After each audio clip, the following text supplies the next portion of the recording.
반갑습니다. 하늘빛교회 성도 여러분. 오늘은 이렇게 강단 위에서 녹화를 하게 되었습니다. 휴대폰으로 하면 장점도 있는데 단점은 15분 정도 녹화하면 자동적으로 꺼지게 되어서 편집하는 데 좀 어려움이 있습니다. 이렇게 또 강단 위에서 인사드리게 되었습니다. 하나님 말씀 함께 봉독하고 말씀 전하고 기도하고 마치도록 하겠습니다. 마태복음 24장 23절부터 24절까지의 말씀입니다. 제가 봉독해 드리겠습니다. 그때의 사람이 너희에게 말하되 보라 그리스도가 여기 있다 혹은 저기 있다 하여도 믿지 말라. 거짓 그리스도들과 거짓 선지자들이 일어나 큰 표적과 기사를 보여 할 수만 있으면 택하신 자들도 미혹하리라. 아멘. 이 본문을 통해서 미혹되지 말라라는 제목으로 말씀을 함께 나누겠습니다. 구원파란 어떤 이단인가에 대한 내용을 우리가 지난 2주 동안 살펴보았는데 오늘은 마지막 시간으로 함께 나눠보고자 합니다. 지난주 토요일 밤에 그것이 알고 싶다라는 프로그램이 있었습니다. 그 프로그램을 통해서 이만희가 어떤 사람인지 낱낱이 보도했지요. 코로나 사태가 주는 부정적인 효과도 있지만 긍정적인 효과도 있는 것 같습니다. 코로나 사태로 인해서 신천지의 민낯이 드러나게 되었고 그 일로 인해서 보도 매체에서 이만희 교주가 어떤 사람인지를 낱낱이 분석하고 보도해 주었으니 우리 정통 기독교회에서는 참으로 우리가 하지 못할 일을 나라가 하고 있고 또 매스컴이 하고 있다라는 생각에 이 코로나 사태가 우리에게는 또 좋은 영향을 또 하나님께서 그렇게 좋은 영향으로 바꾸셨구나라는 생각을 해보게 됩니다. 신천지보다 어찌 보면 더 위험한 이단이 구원파입니다. 전에도 말씀을 드렸듯이 이단은 두 종류가 있죠. 하나는 성경 이외에 자기들이 독자적으로 받은 특별한 계시가 있다라고 이야기하는 이단들입니다. 성경 이외에 자기의 특별한 계시를 가지고 이야기하기 때문에 우리가 그 이야기를 들으면은 이단인지 아닌지 쉽게 구분할 수가 있지요. 또 다른 어떤 이단, 구원파 같은 이단은 성경만을 사용합니다. 성경만을 사용하기 때문에 일반 사람들이 듣기에 이단적 요소를 발견하기 매우 어렵습니다. 그래서 우리가 구원파가 우리 기독교 신앙에 더 깊게 침투해 들어왔고 기존 기성교회 교인들조차도 본인들의 신앙이 구원파적인 신앙인지 아닌지 구분해내기 어렵습니다. 그래서 오늘 마지막 시간을 갖게 되는데 우리 첫 번째 시간에는 구원관이 어떻게 다른지 말씀을 들었습니다. 구원파의 구원관은 죄사함의 회개함, 죄사함의 회개 없이 깨달음만 가지고 구원을 받을 수 있다라는 것이 특징이었고 또 지난 시간에 들었던 내용은 그들은 구원받은 날짜를 꼭 기억해야 된다라고 주장합니다. 그것이 왜 그들의 주장이 왜 틀렸는지를 우리가 함께 살펴보았습니다. 오늘은 기도관 또 예배관, 그들이 말하는 기도와 예배는 우리가 말하는 것과 어떻게 다른지 함께 살펴보고자 합니다.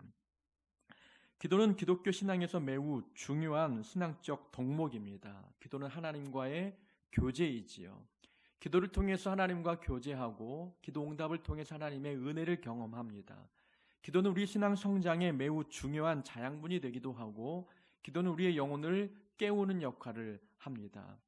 기도를 많이 할수록 우리의 영적인 신앙도는 더 깊어질 수밖에 없는 것이지요. 그만큼 기도는 우리 신앙생활에서 뺄 수 없는 매우 중요한 신앙적인 덕목입니다.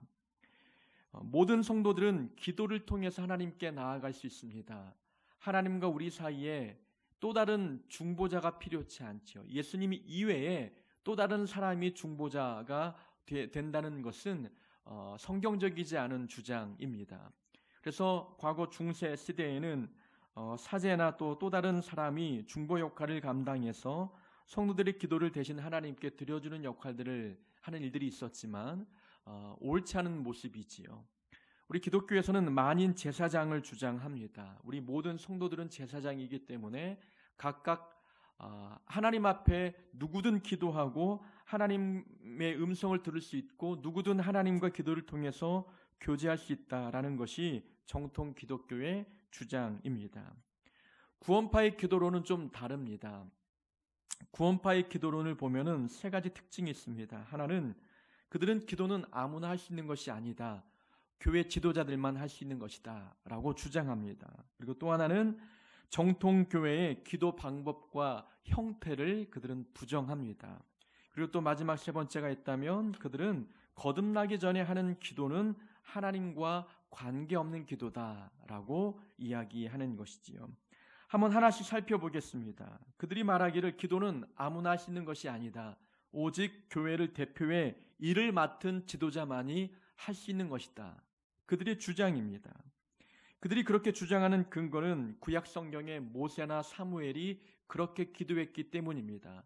모세가 백성들을 대표해서 하나님께 기도했고 사무엘 선지자도 백성을 대표해 하나님께 기도했습니다. 그들이 그렇게 기도했기 때문에 오늘날 우리의 기도의 모습도 교회의 대표 지도자만 백성을 대신해서 하나님께 기도할 수 있다라고 그들은 주장합니다. 그들의 주장이 얼마나 성경적이지 않은지 한번 보면 구약 성경의 모세와 사무엘 선지자 같은 지도자가 백성을 대표해 기도한 것은 맞습니다. 그러나 그들만 기도한 것이 아니라 백성들도 하나님께 기도할 수 있었지요. 모세는 백성들에게 하나님께 기도하라 명령까지 했습니다. 지도자만 기도한 것이 아니라 모든 백성들이 기도할 수 있었던 것이지요. 그리고 모세나 사무엘 선지자 같은 인물들은 신약 성경 오실 예수님에 대한 예표가 되는 인물들이었습니다.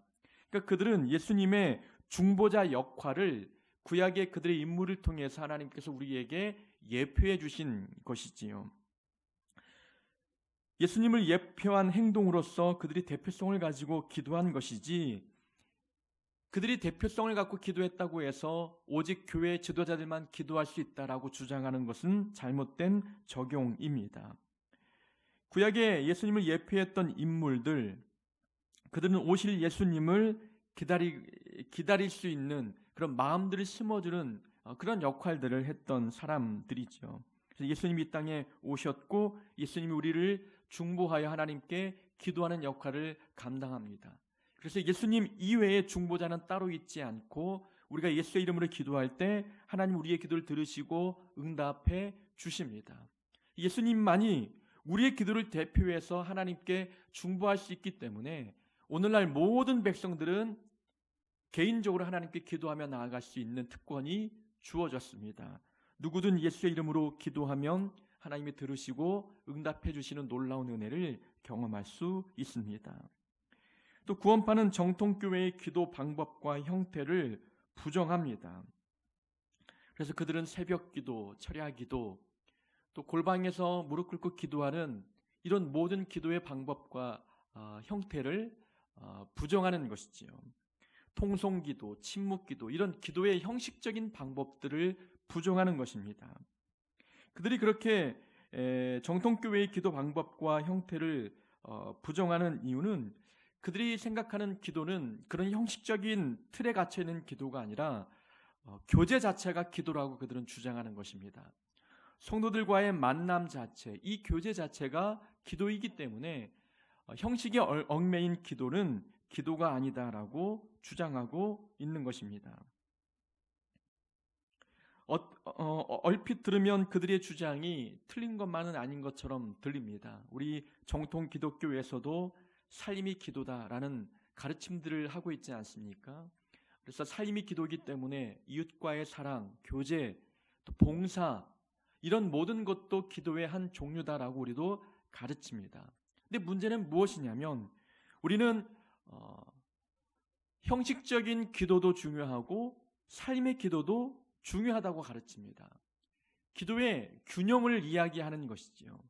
근데 구원파에서 말하는 기도는 기도의 형식적인 방법은 다 부정하고 삶, 교제만 기도라고 주장합니다. 그들이 말하는 교제도 만나서 말씀을 나누고 신앙적인 대화를 하고 이런 교제보다도 그들의 사업을 위주로 뭉쳐서 교회에서 하는 사업들을 가지고 이야기하는 이러한 교제들을 그들은 기도라고 말을 하고 있는 것이지요. 기도는 골방에서 하는 기도도 중요하고 삶에서 드리는 기도도 중요합니다. 통성기도, 침묵기도, 모든 기도가 중요하듯 삶에서 이웃을 사랑하고 교제하는 그러한 삶의 기도도 중요합니다. 예수님께서도 홀로 기도하시기 위해서 외진 곳을 찾아가셨고 무릎 꿇고 기도하셨고 새벽에도 기도하셨으며 철야기도도 하신 분이십니다. 기도는 형식적인 기도의 틀에 갇혀 기도하셨던 예수님의 기도도 우리에게 어떻게 기도할 것인지 가르쳐주기 위해서 그렇게 하셨습니다. 그러한 형식의 틀에 매인 기도뿐만이 아니라 삶에 돌아오셔서는 이웃을 사랑하고 죄인을 용납하시고 그런 하나님의 놀라운 사랑을 보여주시는 삶의 기도도 우리에게 보여주셨습니다. 예수님께서 그렇게 기도의 모습을 보여주셨기 때문에 우리가 이웃들에게 해야 되는 행위 자체도 기도이지만 골방에서, 교회에서, 개인의 삶의 자리에서 시간을 정해놓고 통성기도, 또 개인기도, 묵상기도하는 그러한 기도도 중요함을 우리는 기억할 수 있어야 합니다. 그 기도 자체는 하나님과의 관계도 포함되어 있고 이웃과의 관계도 포함되어 있어야 합니다. 그것이 우리 정통 기독교에서 말하는 기도입니다. 그러니까 하나님과의 관계도 기도에 포함되어 있어야 하기 때문에 홀로 기도하는 것, 함께 모여 통성 기도하는 것, 이러한 기도도 중요한 것입니다. 그리고 이웃과의 관계도 포함되어 있어야 되기 때문에 삶의 기도도 중요한 것이지요. 이 두 가지 균형을 함께 붙들고 나아갈 때에 우리의 기도가 하나님이 받으시는 기쁜 기도가 될 수 있습니다. 그들이 또 말하는 세 번째 기도의 주장, 거듭나기 전에 하는 기도는 하나님과 관계없다라고 그들은 말합니다. 그래서 거듭나기 전에 하는 모든 기도는 소용이 없다라는 것이지요. 정말 그럴까요? 성경에 보면은 로마 백부장 고넬료는 구원받기 전에 하나님께 항상 기도했습니다. 그의 기도와 그의 구제함을 하나님께서 보시고 그의 구제와 기도가 하나님께 상달되었습니다. 예수 믿고 구원받기 전에 끊임없이 기도했던 그의 기도가 하나님께 상달되었다는 것이지요. 구원받기 전에 드린 기도를 하나님이 들으시고 그를 구원하시기로 계획하셨습니다. 베드로는 점쟁이 시몬에게 이렇게 말했습니다. 너는 이 악함을 회개하고 주께 기도하라. 혹 마음에 품은 것을 사하여 주시리라. 악한 행동을 했던 시몬에게 회개하고 기도하라라고 말씀하고 있다는 것이지요. 거듭나기 전에 드리는 기도가 다 소용이 없다면 베드로가 어찌 시몬에게 그런 말씀을 할 수가 있겠습니까? 악한 행동을 하고 있는 죄인이지만 구원받지 못한 죄인이지만 그에게 회개하고 기도하라라고 명령하고 있다는 것입니다. 하나님께서 그의 회개의 기도를 들으시고 혹 구원해 주실지도 모르기 때문에 거듭나진 않았지만 구원받진 않았지만 회개하며 기도하라라고 베드로가 가르쳐주고 있는 것입니다. 그러니까 기도는 우리가 구원받지 않았어도 거듭나지 않았어도 그 구원과 거듭남을 위해서 끊임없이 기도할 필요가 있는 것입니다. 우리가 하나님께 기도할 때 하나님은 우리의 기도를 들으시고 우리를 구원하시고 우리를 거듭남의 기쁨으로 하나님께서 인도해 주실 수 있기 때문입니다. 우리는 쉬지 말고 기도해야 될 의무가 있고 또 예수님께서 말씀하셨듯이 시험에 들지 않기 위해서 깨어 기도해야 합니다. 기도의 모든 형태는 중요합니다. 우리가 어떤 방법으로 기도하든 하나님은 우리의 기도를 들으시고 응답하십니다. 형식의 매인 기도도 중요하지만 삶의 기도도 중요합니다. 기도는 이렇게 양쪽의 균형을 가지고 해야 될 기도라는 것을 우리는 꼭 기억해야 합니다. 예배관을 한번 보겠습니다. 우리는 하나님을 예배하도록 지음받은 존재입니다. 예배는 하나님의 백성이 하늘과 땅에서 누리는 최상의 특권이지요. 교회의 첫 번째 기능이 하나님을 예배하는 것인 만큼 예배는 우리에게 가장 중요한 신앙 요소입니다. 그런데 구원파는 일반 정통교회에서 드리는 예배를 드리지 않습니다. 기도 형식을 부정하듯 그들은 예배 형식 자체도 부정합니다. 우리는 교회 예배당에 모이면 묵상기도, 때로는 사도신경으로 예배를 시작하고 찬양하고 또 기도하고 헌금하고 또 말씀 듣고 축도의 예배를 폐합니다. 때로는 또 주기도문으로 예배를 폐하기도 하지요. 근데 구원파는 그런 예배의 형식 자체를 부정합니다. 기도도 하지 않고 헌금도 하지 않고 축도도 없습니다. 그들의 주장은 이렇습니다. 하나님은 영이시기 때문에 그런 예배 형식 자체가 불필요하다라고 이야기합니다. 그들은 예배는 형식을 갖춘 의식이 아니라 영의 동작이라고 말합니다. 그러니까 하나님은 영이니까 우리가 형식을 갖추어 드리는 예배가 전혀 소용이 없다고 이야기하는 것이지요. 그래서 그들은 주일 11시에 모여 드리는 그 예배를 예배라 명칭하지 않고 모임이라고 말합니다. 그래서 그들은 모임에 모이면 순서 없이 찬양을 부르다가 권신찬, 유병언, 유혁기 등의 설교를 듣는 것으로 그들만의 예배를 진행합니다. 자, 우리 정통교회에서도 삶의 예배를 강조합니다. 예배는 삶이다라고 말하지요. 우리의 삶을 예배라고 말하는 그 말 속에는 예배당에 모여 형식을 갖추어 드리는 예배를 배제한 것이 아닙니다. 형식을 갖추어 함께 모여 드리는 예배도 중요하고 이런 예배당에 드린 예배를 통해서 받은 은혜와 깨달음을 삶의 자리에서 순종하고 실천해가는 그런 예배를 말하는 것입니다. 함께 모여 드린 예배도 중요하고 삶의 자리에서 드리는 예배도 중요합니다. 여기에서도 균형감을 유지하는 것이 매우 중요함을 깨닫지요. 그러나 이단들은 어느 한 가지만을 특정하여 강조함으로 인하여서 이 균형을 깨는 겁니다. 그래서 기존 기성교회에서 드리는 모든 예배 형식을 부정하고 하나님은 영이니 예배 형식 자체는 중요하지 않다라는 주장들을 하는 것입니다. 예배는 꼭 들어가야 될 요소들이 있습니다. 예배는 두 가지 내용이 꼭 포함되어야 되는데 우리가 하나님께 드리는 것과 우리가 하나님께 받는 것, 이 두 가지로 예배는 구성되어 있습니다. 우리가 하나님께 드리는 것은 찬양을 드리고 기도를 드리고 헌금을 드립니다. 그리고 성도와의 교제도 하나님께 드리는 것이지요. 그 다음에 받는 것은 하나님의 말씀을 받는 겁니다. 설교를 통해서 하나님의 말씀을 받는 것이지요. 이러한 큰 틀에서의 두 가지 요소를 가지고 예배의 형식을 구성합니다. 그래서 설교를 어느 부분에 집어넣는 것이 가장 효과적인지를 교육학적으로 연구해서 중간에 넣기도 하고 마지막에 넣기도 하는 것입니다. 이 형식을 이 정통 기독교 이 교회 안에서 왜 형식을 중요하게 여기느냐? 우리는 이성적인 존재들이죠. 인격체들입니다. 그래서 어떻게 예배 형식을 갖추느냐에 따라서 예배의 집중도가 달라지는 겁니다.